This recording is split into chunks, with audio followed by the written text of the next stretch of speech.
अब के जो हालात हैं उनको देखकर ऐसा लगता है कि पहले लग रहा था कि महागठबंधन वर्सेस प्रधानमंत्री मोदी। अब ऐसा लग रहा है कोई महागठबंधन नहीं है 2019 में, मोदी वर्सेस ऑल, और सब लोग अपने अपने पॉकेट्स में लड़ेंगे। ऐसे आपको फायदा होता दिखाई देगा। देखिए निशांत जी, 14 का चुनाव बहुत स्पष्ट था, मोदी जी वर्सेस राहुल गांधी। और 2019 का जो चुनाव है वो बिल्कुल साफ नजर आ रहा है कि मोदी जी वर्सेस पहचान कौन। एक वो कहते ना कॉमेडी सीरियल में, पहचान कौन पता ही नहीं है। हां, एक बात मैं अब गंभीरता के आधार पर कहना चाहूंगा।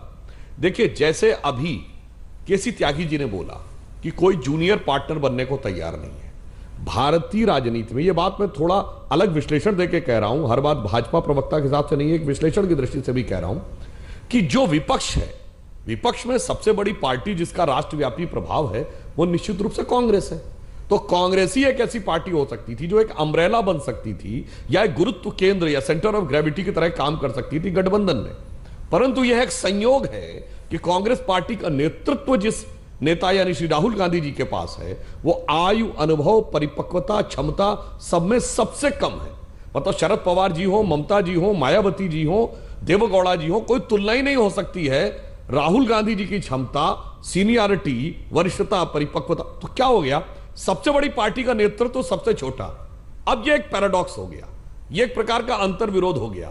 तो महागठबंधन के लिए इस अंतर्विरोध से निकलना मेरे विचार से लगभग असंभव है, क्योंकि कांग्रेस पार्टी कभी राहुल गांधी जी के अतिरिक्त किसी को नेतृत्व नहीं दे सकती, और कांग्रेस पार्टी के अतिरिक्त कोई ऐसी पार्टी नहीं हो सकती जो देशव्यापी प्रभाव रख सके। और दूसरा बिंदु जो उत्तर प्रदेश के संदर्भ में, समाजवादी पार्टी और बहुजन समाज पार्टी का अपना अपना एक जनाधार है, और बसपा को भी यह लगता होगा कि यदि कांग्रेस से गठबंधन किया तो बसपा का वोट तो ट्रांसफर होगा।